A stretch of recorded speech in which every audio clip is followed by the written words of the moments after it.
আসসালামাইকুম প্রিয় ভিউয়ার্স, আপনারা দেখছেন এখানে দুইটা গাভী গরু। এই গরু দুইটা দীর্ঘ 8 মাস পার হয়ে গেছে, এখন পর্যন্ত আপনার হিটে আসে নাই, এজন্য আমাকে ডাকছে। আমি এই মুহূর্তে গরুগুলাকে কিমি ইঞ্জেকশন ও আনুষঙ্গিক ট্রিটমেন্ট দেব, যাতে গরুগুলা দ্রুত হিটে আসে।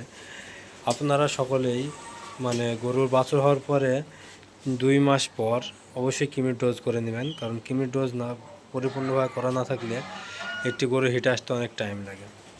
আপনারা সকল সময় এটা লক্ষ্য রাখবেন যাতে কিমির ডোজটা সময়মতো করা হয় প্রতি 3 মাস পর পর। আমরা কিছু কিছু মানুষ মনে করি যে গাভ অবস্থায় কিমির ট্রিটমেন্ট দেওয়া যায় না।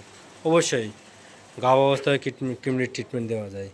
এই কারণে প্রতি 3 মাস পর পর আপনারা সকলেই কিমির ইঞ্জেকশনটা নিয়মিত করে রাখবেন, তাতে গরু হিটে আসতে সুবিধা হবে এবং ভরপুর পরিমাণ ক্যালসিয়াম, মিনারেল ও আনুষঙ্গিক যে সকল ভিটামিনগুলো আছে এগুলো দিবেন, যাতে করে গরুর সতেজ থাকে, গরুর শরীরে শক্তি ভালো থাকে।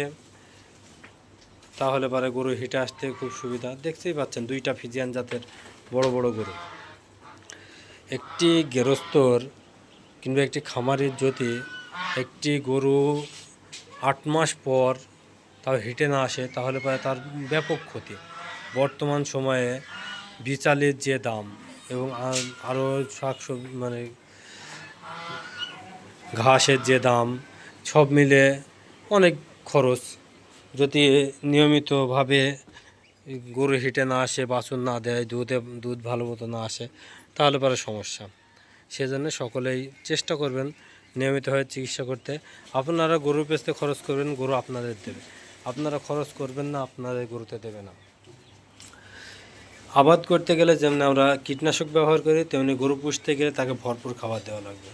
খাবার না হলে গরু সুস্থ থাকবে না, সুস্থ না হলে গরুতে বিভিন্ন প্রকার রোগ বালাই ধরবে,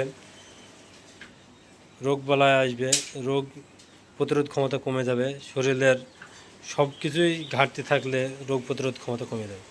সেজন্য সকলেই চেষ্টা করব নিয়মিতভাবে গরুগুলোকে কিমির ডোজ দেওয়া এবং সকল প্রকার ভিটামিন এবং খাবার পরিপূর্ণভাবে দেওয়া। এই বলে আমার আজকের ভিডিও শেষ করছি। আল্লাহ হাফেজ।